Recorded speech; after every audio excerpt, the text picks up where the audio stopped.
नमस्कार दर्शकों, आपके साथ एक बार फिर से हाजिर हूं मैं विवेक शर्मा और आप देख रहे हैं उत्तर बंगाल एवं सिक्किम का 24/7 television news channel SK live. अब बढ़ते आज की प्रमुख खबरों पर विस्तार से। कानून व्यवस्था संभालने में नाकाम तृणमूल सरकार, ये बातें कही है सत्यानंद बासु ने। भाजपा के प्रदेश सचिव सत्यानंद बासु ने पश्चिम बंगाल की तृणमूल सरकार पर जमकर निशाना साधा है। पश्चिम बंगाल के जलपाईगुड़ी जिले में संवाददाताओं से बातचीत में बासु ने राज्य के मदरसों को अलकायदा प्रमुख रहे लादेन द्वारा चला रहे कारखाने की संज्ञा दे डाली। साथ ही उन्होंने पश्चिम बंगाल में कानून व्यवस्था को संभालने में राज्य की तृणमूल सरकार ने पूरी तरह नाकाम रहने का दावा किया।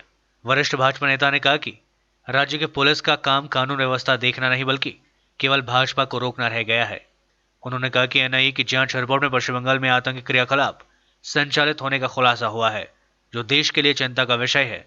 वहीं गोल्ड मेडलिस्ट सपना बर्मन के घर में अवैध लकड़ी बरामद किए जाने के संबंध में पूछे जाने पर उन्होंने इसे अन्यायपूर्ण कार्य बताते हुए इसकी निंदा की। सत्यानंद बासु ने कहा कि गोल्ड मेडलिस्ट एथलीट के घर इस तरह वन विभाग की छापेमारी बर्दाश्त नहीं की जाएगी। যারা অপমান করলো তাদেরকেই মুখ্যমন্ত্রী কাঁধে তুলে নাচছেন। রাজবংশী সমাজের একজন, শুধু নয় আমি বলবো পশ্চিমবঙ্গের সমাজের একজন আইডল, সোনা জিতে এনেছেন দেশের জন্য। তাকে যারা অপমান করলো তাদেরকে মাথায় তুলে যদি কেউ নাচানাচি করে সরকার করছেন, রাজ্য সরকার, দুর্ভাগ্যজনক। রাজ্য সরকারের ভাবা উচিত যে এভাবে একজন মানুষকে অপমান করা, যে ভারতের গৌরব এনেছেন, তাকে পুরস্কৃত করা বা তাকে ফিরিয়ে আনার কোনো মানে ছিল না। ফিরিয়ে আনাটা ঠিক হয়নি বলছে, উচিত হয়নি। প্রশাসনিক সিদ্ধান্ত, আমি বলার কে, আমি বলতে পারি উচিত হয়নি। অনেকেই পথে নেমেছে, রাজবংশী সমাজ বিশেষ করে পথে নেমেছে।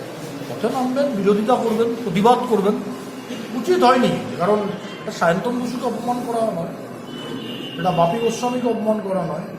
একজন সোনা জিতেছেন, ভারতবর্ষকে সম্মান এনে দিয়েছেন, তার সঙ্গে যে ধরনের ব্যবহার করলেন না জেনে বুঝে বা ইচ্ছে করে, নিশ্চয়ই একটা রাজনৈতিক আশীর্বাদ আছে, এই করার দুঃসাহস পেয়েছেন এবং তার প্রমাণ হয়ে গেল যে তাকে ফিরিয়ে আনা।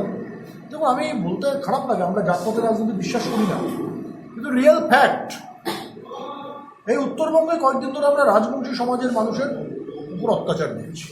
চোপড়ার একটি মেয়ের সঙ্গে যা ঘটল, তার পরিবারের লোককে যেভাবে জেলে আটকে রাখা হলো, আমাদেরও ওখানকার দুজন কার্যকর্তাকে, নেতাকে যেভাবে জেলে আটকে রাখা হয়েছে, কিংবা এর আগে 2 বছর আগে রাজেশ এবং তাপসের যে ঘটনা, কিংবা সাম্প্রতিককালে যে ঘটনার আপনি উল্লেখ করছেন, পর পর পর পর, কিংবা আমরা যদি আমাদের দেবেন্দ্রনাথ রায়ের কথা বলি, রাজবংশী সমাজের মানুষ, তাদের সঙ্গে যে ব্যবহার পশ্চিমবঙ্গ সরকার করছেন, এটা খুবই বেদনাদায়ক।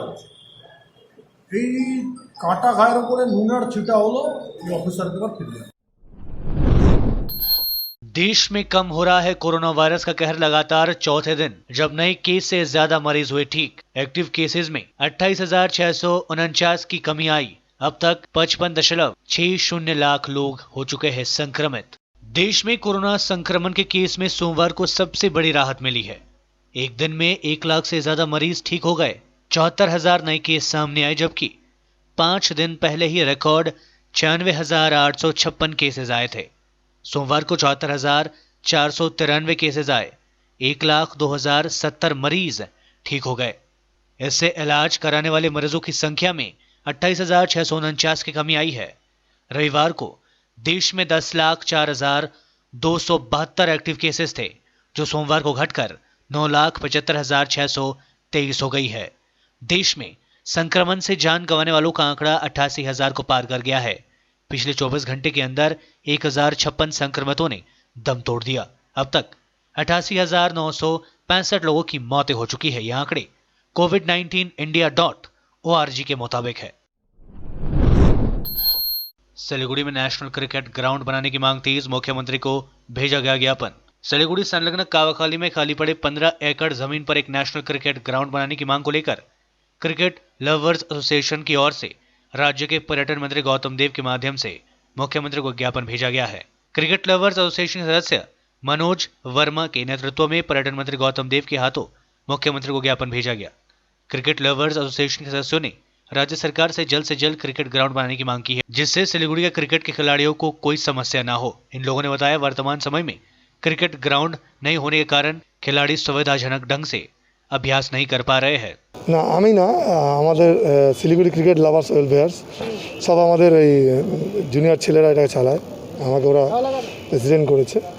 তো দেখুন শিলিগুড়ি ক্রিকেটের উজ্জ্বল অনেক ভবিষ্যৎ, যেখানে ঋদ্ধিমান সাহা, সেখানে রিচা, সেখানে প্রিয়াঙ্কা কর্মী, মিথিলেশ দাস, এমডি শাহবাজ, এরা একদম লাইমলাইটে দুটো মেয়ে 19-এ আছে। তো শিলিগুড়ি খেলাধুলার পরিকাঠামো নাই, এটা বলতে কোনো রকম দ্বিধা নাই যে শিলিগুড়িতে খেলাধুলার কোনো পরিকাঠামো নেই। তা সত্ত্বেও এত প্লেয়ার উঠে আসতেছে। আমরা এসজেডি চেয়ারম্যানের কাছে গেছিলাম, তখন উনি আমাদের কথা দেয় যে ওইখানে 15 একর জমি কাওয়াখালীতে আছে। তো আমরা মাননীয় মন্ত্রী কাছে সময় নিয়েছিলাম, যেহেতু আজকে সিএম আসার কথা ছিল, সেই জন্য আজকে আমরা মাননীয় মন্ত্রীর হাত দিয়ে সিএমের কাছে একটা আবেদন রাখছি যে আপনি শিলিগুড়ি শহর বা নর্থ বেঙ্গলের জন্য প্রচুর কাজ করেছেন। শিলিগুড়ির মানুষ একটা স্টেডিয়াম চায়, কেন ক্রিকেট খেলাটা এখন এমন হয়ে গেছে আমরা খেলা পাচ্ছি না। এই মাঠে কিন্তু আগে দিলীপ ট্রফি, রঞ্জি ট্রফি, ইরানি ট্রফি সবই হয়েছে, কিন্তু ক্রিকেটে আমরা কোনো খেলা পাচ্ছি না। তো আমাদের এই মাননীয় মন্ত্রী উনি ক্রীড়াপ্রেমী, উনি প্রচুর কাজ করেছেন শিলিগুড়ি শহরে। তো ওনাকে আজকে আবেদন রাখতে এসেছি যে 15 একর জমিটা আছে সেটা ডিমার্কেশনও করা আছে। তো উনি যদি মুখ্যমন্ত্রীর কাছে এই মেসেজটা পাঠায়, যে আমি একদম শিওর যদি উনি মুখ্যমন্ত্রীকে মেসেজটা দেয়, তাহলে আমরা আগামীতে শিলিগুড়ি শহরের লোক একটা ক্রিকেট স্টেডিয়াম উপহার পাবো। এটা আমাদের বলতে এসেছিল। पश्चिम बंगाल में कोरोना वायरस से 62 लोगों की हुई मौतें। अब तक मरने वालों की संख्या 4,421 पहुंची। पश्चिम बंगाल में कोरोना वायरस संक्रमण से सोमवार को 62 लोगों की मौत हो गई, जो एक दिन में सर्वाधिक है। इसके साथ ही प्रदेश में इस वायरस से अब तक मरने वालों की संख्या 4,421 हो गई है। स्वास्थ्य विभाग ने यह जानकारी दी है। प्राप्त जानकारी के अनुसार प्रदेश में सोमवार को 3,165 नए मामले सामने आए, जिसके साथ ही संक्रमितों की संख्या बढ़कर 2,28,302 हो गई है। इसमें कहा गया है कि रविवार से अब तक 3,011 लोग संक्रमण मुक्त हुए और उन्हें अस्पताल या सेफ होम से डिस्चार्ज कर दिया गया। प्रदेश में संक्रमितों के ठीक होने वालों की दर 87.16% है। पश्चिम बंगाल में अब भी 24,898 मरीजों का इलाज चल रहा है। पिछले 24 घंटे में 43,313 नमूनों की जांच की गई है। पश्चिम बंगाल बनता जा रहे आतंकवादियों की सुरक्षित शरण स्थली। पश्चिम बंगाल के बांग्लादेश की सीमा से सटे मुर्शिदाबाद जिले से अलकायदा के 6 संदिग्ध आतंकियों की गिरफ्तारी से राज्य में इस संगठन की जुड़ी जमने के संकेत मिले हैं। केरल से जो 3 लोग गिरफ्तार हुए हैं वे भी इसी जिले के हैं। राष्ट्रीय जांच एजेंसी एनआईए के अधिकारियों के दावे पर भरोसा करे तो ये संदिग्ध आतंकी बंगाल में बैठकर दिल्ली समेत देश के कई हिस्सों में धमाके की योजना बना रहे थे। इनको पाकिस्तान में बैठे लोगों से निर्देश मिल रहे थे। पाकिस्तान से बड़े पैमाने पर हथियार ड्रोन के जरिए कश्मीर घाटी में पहुंचाने की भी योजना की गई थी, लेकिन कोरोना और लंबे लॉकडाउन की वजह से इन योजनाओं को टाल दिया गया था। मुर्शिदाबाद से गिरफ्तार लोगों में नजमू साकिब, अबू सुफियान, मियानुल मंडल, लियो अहमद, अली मासूम कमाल और अतितुर रहमान शामिल है। केरल से गिरफ्तार 3 संदिग्धों के नाम क्रमश मुर्शिद हसन, याकूब विश्वास और मुशर्रफ हुसैन है। इन गिरफ्तारियों के बाद एक बार फिर बंगाल के आतंकवादियों की सुरक्षित शरणस्थली बनने के आरोप लग रहे हैं। दुनिया भर में 3 करोड़ 12 लाख से ऊपर पहुंचा कोरोना संक्रमितों का आंकड़ा। 9.63 लाख लोगों की हो चुकी है मौतें। दिन प्रतिदिन कोरोना संक्रमण के मामलों में लगातार इजाफा होता जा रहा है। दुनिया भर के तमाम देश इससे निपटने के लिए हर एहतियात बरत रहे हैं। इसके बावजूद यह वायरस तेजी से लोगों को अपनी चपेट में ले रही है। हालांकि इस दौरान कई लोग इस वायरस को मात देने में सफल भी हो रहे हैं। जॉन हॉपकिंस यूनिवर्सिटी की तरफ से जारी ताजा आंकड़ों के मुताबिक अब तक विश्व में कोरोना संक्रमितों की संख्या 3 करोड़ 12 लाख का आंकड़ा पार कर चुकी है और मरने वालों की संख्या 9,63,000 से ज्यादा हो चुकी है। यूनिवर्सिटी के centre for system science and engineering के द्वारा ताजा आंकड़ों के मुताबिक दुनिया भर में संक्रमितों की संख्या 3 करोड़ 12,19,075 हो गई है और मरने वालों का आंकड़ा 9,63,000 तक पहुंच चुका है। कोरोना से सबसे ज्यादा प्रभावित देश अमेरिका में अब तक 68,33,931 लोग कोरोना की चपेट में आ चुके हैं, जबकि 1,99,815 लोग संक्रमण के कारण अपनी जान गंवा चुके हैं। इसके बाद दूसरे स्थान पर भारत में संक्रमितों का आंकड़ा 54,87,580 हो गई है और मरने वालों की संख्या 87,882 तक पहुंच चुकी है। लेते हैं थोड़ा सा ब्रेक, फिर मिलेंगे ब्रेक के बाद। रेडीमेड की होलसेल दुकान जहां मिली सारा सामान, राजधानी गारमेंट्स है जिसका नाम। बच्चों से लेकर बड़ों तक लेडीज और जेंट्स के रेडीमेड कपड़ों के थोक विक्रेता। विजिट करें, व्हाट्सएप करें या कॉल से ही ऑर्डर करें। राजधानी garments, second floor, stall number 246-47, Gaurishankar market, विधान रोड, सिलीगुड़ी। कॉन्टैक्ट नंबर 8348888881 या 9324953228। आजादी से शुरू हुआ स्वदेशी अभियान, गांव गांव में बिजली आई, रोशन हिंदुस्तान, मंगल तक भी जा पहुंचा स्वदेशी मंगलयान। तो फिर क्यों ना हो हिंदुस्तानी अपना सब सामान, हम बदलेंगे तभी तो बदलेगा ये हिंदुस्तान। सूर्या, आत्मनिर्भर भारत की पहचान। अपने सपनों को संजोने के लिए ओम डेवलपर्स लेके आया है Shri Shyam farm house villa, जिसकी पहली फेज के सभी प्लॉट्स बिक चुकी हैं और दूसरे फेज की बुकिंग और रजिस्ट्रेशन है चालू। प्लॉट की साइज है 3 से 6 कट्ठा तक, तो देर किस बात की, अभी फोन उठाइए और बुक कीजिए। Shri Shyam farm house villa, Phulbari. Contact number 9609784045 या 9733036000। बहुत जल्द इसके तीसरे फेज की प्लॉट भी लॉन्च होने जा रही है। आज जहां कोरोना से सभी परेशान, हम लाए हैं कमाने का तरीका आसान। 21वीं सदी में महिलाएं आत्मनिर्भर होकर स्वाभिमान के साथ जीना चाहती है। अगर आप एक गृहिणी हैं और घर से ही मुनाफे वाला व्यवसाय करने का सोच रहे हैं, तो आपके लिए सुनहरा मौका लाए हैं टपरवेयर के सिलीगुड़ी स्थित पूरे नॉर्थ बंगाल के डिस्ट्रीब्यूटर नारायणी पार्टी सेल्स। तो सोचिए नहीं, स्क्रीन में दिए गए नंबर में संपर्क कीजिए और विस्तृत जानकारी लीजिए। घर बैठे पैसे कमाए, आज ही फ्री मेंबरशिप लीजिए, अपने सपनों को पूरा कीजिए। मुश्किल की इस घड़ी में आपका साथ ही सिर्फ टपरवेयर के लिए एसके लाइव ही बेस्ट ऑप्शन है। एसके लाइव का इस क्षेत्र में 24 घंटा टेलीविजन, एंड्रॉइड ऐप और वेबसाइट पर प्रसारण होता है। सोशल मीडिया पर भी हम उपलब्ध हैं। हमारी व्यूवरशिप 9 लाख से अधिक है। सिक्किम, हैथवे और NXT डिजिटल पर, दार्जिलिंग और कालिम्पोंग में दोनों हैथवे और CCN सेटअप बॉक्स पर, क्लामपुर से लेके मैनागुड़ी हैथवे पर, सिटी केबल पर सिलीगुड़ी और आसपास, नक्सलबाड़ी से पानी टंकी तक NXT डिजिटल में। तो सोचिए नहीं, कॉल करें 7908554308। ब्रेक के बाद आपका फिर से स्वागत है। बढ़ते हैं खबरों की तरफ। दालखोला बाईपास निर्माण कार्य धीमा चलने को लेकर उठाए जा रहे हैं कई सवाल। पूछा जा रहा है कि कब खुलेगा यहां बाईपास। दालखोला बाईपास का निर्माण कार्य चलने के कारण प्रतिदिन दालखोला में भारी जाम लगता है। राष्ट्रीय राजमार्ग 34 पर जाम के कारण व्यवसायियों और यात्रियों को काफी दिक्कतों का सामना करना पड़ता है। दूसरी तरफ बाईपास के लिए जो समय सीमा निर्धारित की गई थी वह काफी पहले भी समाप्त हो चुकी है, लेकिन जो संस्थान निर्माण कार्य कर रही है उसने अभी तक मात्र 60% ही काम खत्म किया है। ऐसे में व्यवसायियों के द्वारा सवाल पूछे जा रहे हैं कि आखिर यह बाईपास कब तक खुलेगा। बाईपास बंद होने से उन लोगों को काफी नुकसान हो रहा है।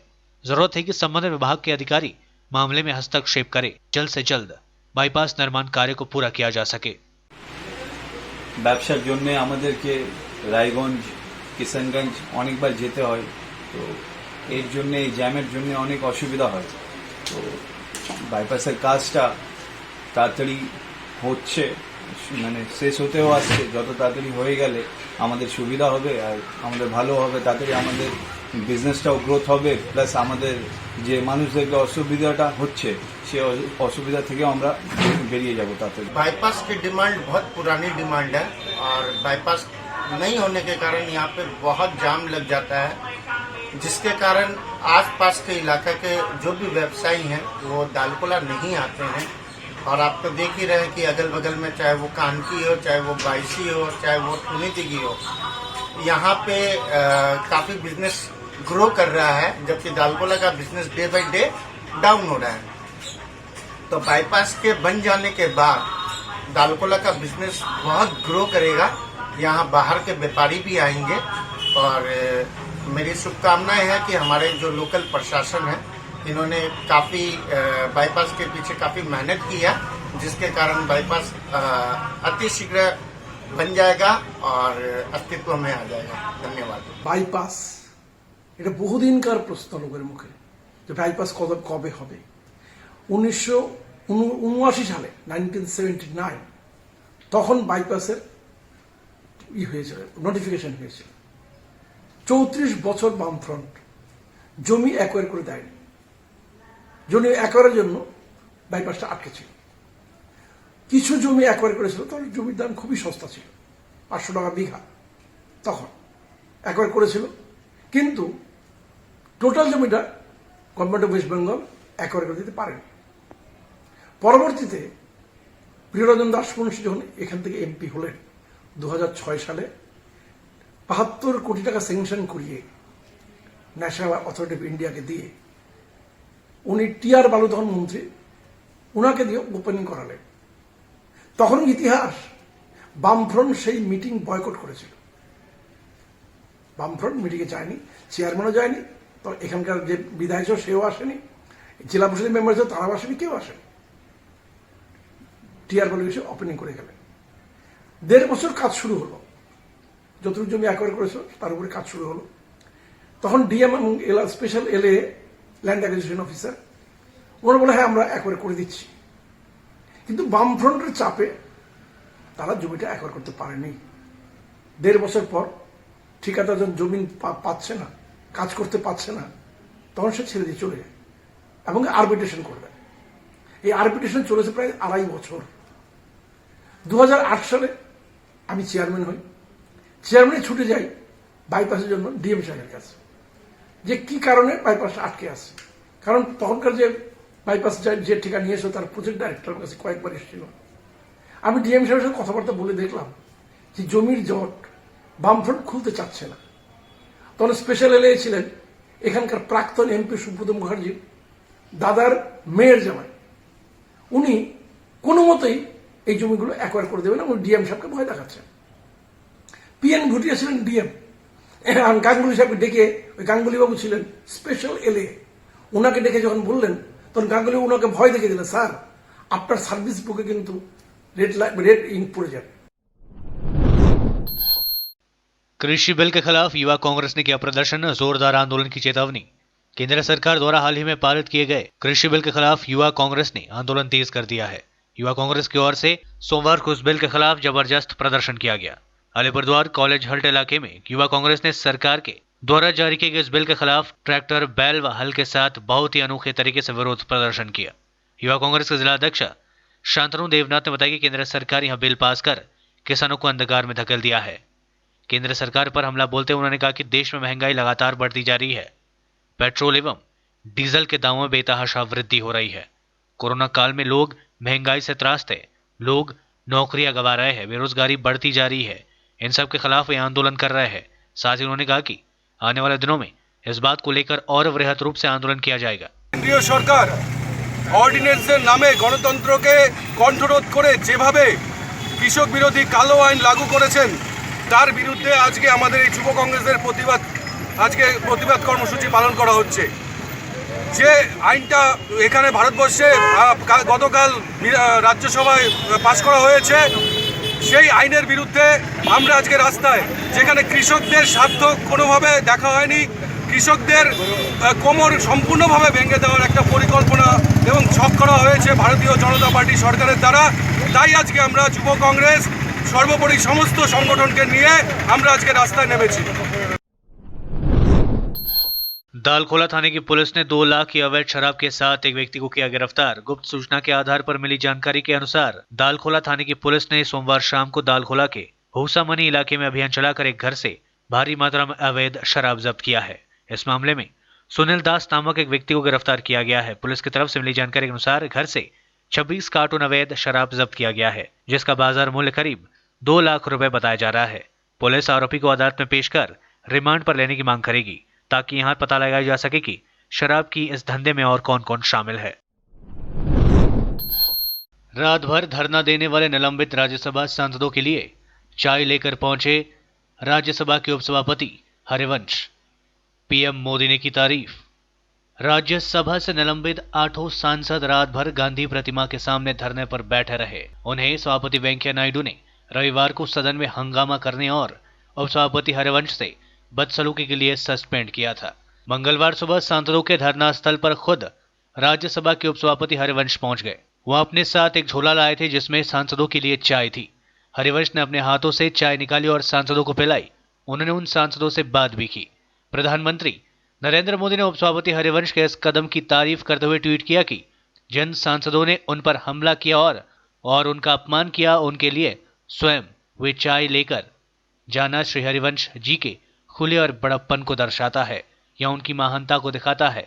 मैं देश की जनता के साथ मिलकर इसके लिए हरिवंश जी को बधाई देता हूं। सांसदों के निलंबन पर भड़की पश्चिम बंगाल की सीएम ममता बनर्जी। निलंबन को बताया दुर्भाग्यपूर्ण और चिंतनशील। कृषि बिलों पर चर्चा के दौरान रविवार को राज्यसभा में जो कुछ भी हुआ, उसके बाद सभापति एम वेंकैया नायडू ने 8 विपक्षी सांसदों को मौजूदा सत्र के बाकी समयकाल के लिए निलंबित कर दिया। सस्पेंड किए गए सांसदों में कांग्रेस के 3, तृणमूल कांग्रेस और सीपीआईएम के 2 और आम आदमी पार्टी के 1 सदस्य शामिल है। सांसदों के निलंबन को लेकर पश्चिम बंगाल की मुख्यमंत्री ममता बनर्जी सरकार ने केंद्र सरकार पर जमकर हमला बोला है।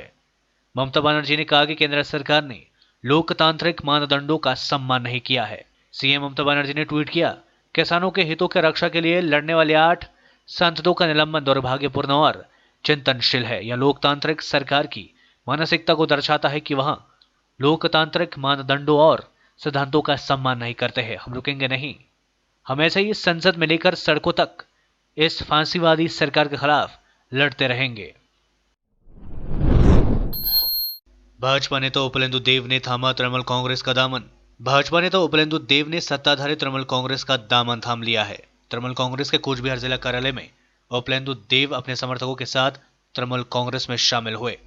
तृणमूल कांग्रेस के जिला अध्यक्ष पार्थ प्रीतम रॉय ने उन्हें पार्टी का झंडा प्रदान कर अपने दल में शामिल किया।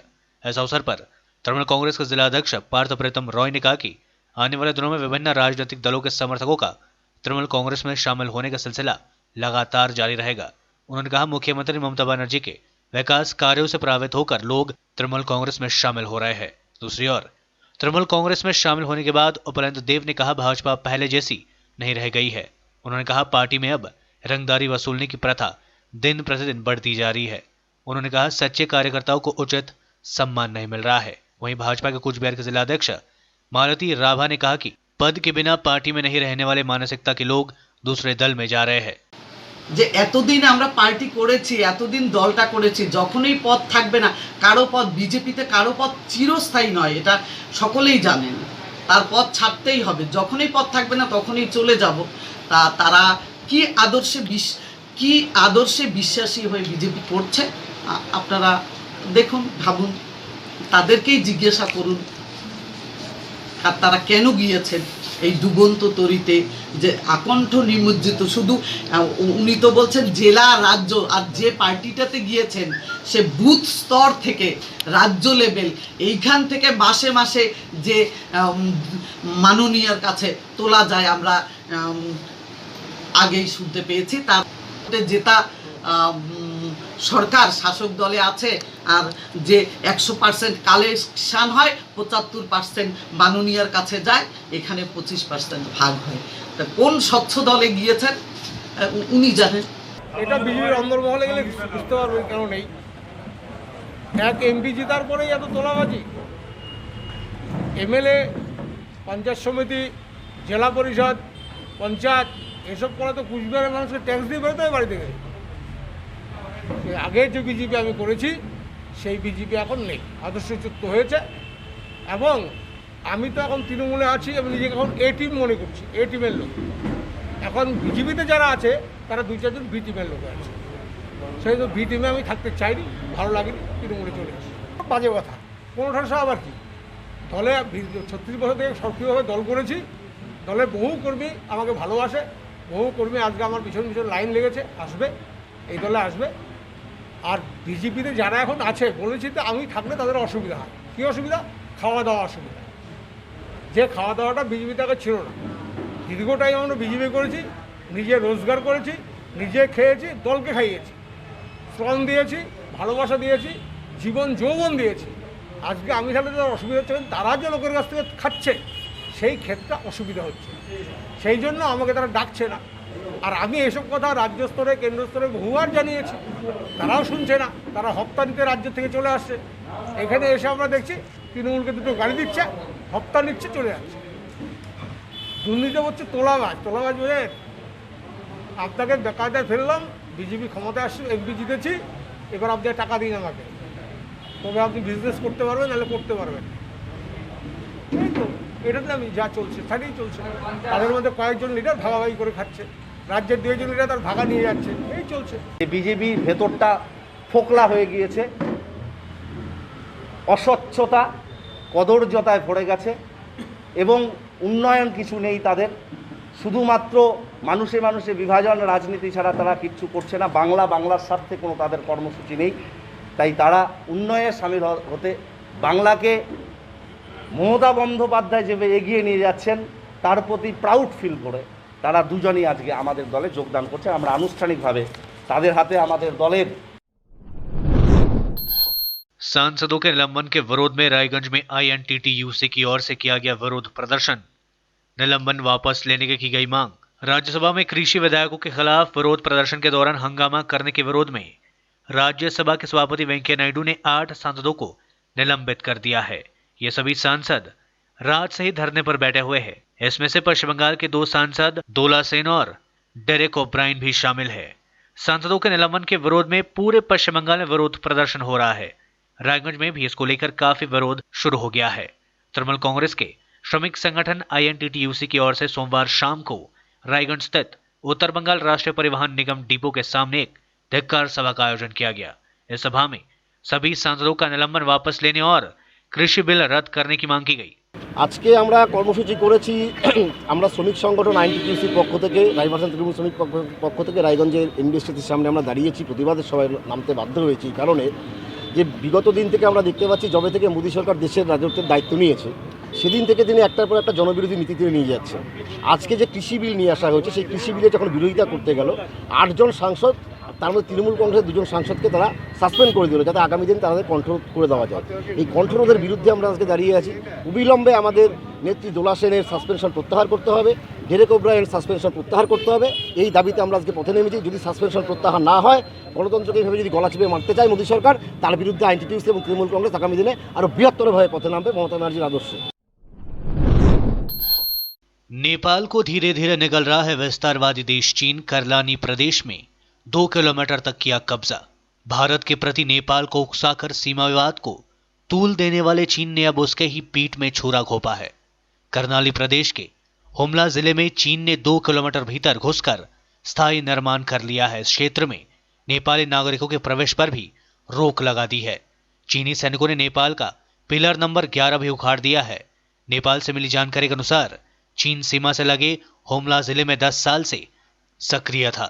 इस बीच उसने नमसा गांव पालिका के 6 नंबर वार्ड लीमी के लापचा गांव में 2 किलोमीटर अंदर घुसकर एक साथ 9 मकान बना डाले। डुमका गांव पालिका के अध्यक्ष विष्णु बहादुर लामा ने बताया कि चीन ने नेपाली सरकार की अनुमति के बिना ही उनके गांव की सीमा में दखल देते हुए भवन निर्माण किया है। आज के लिए बस इतना ही। तमाम विशेष खबरों के लिए बने रहिए SK लाइव के साथ।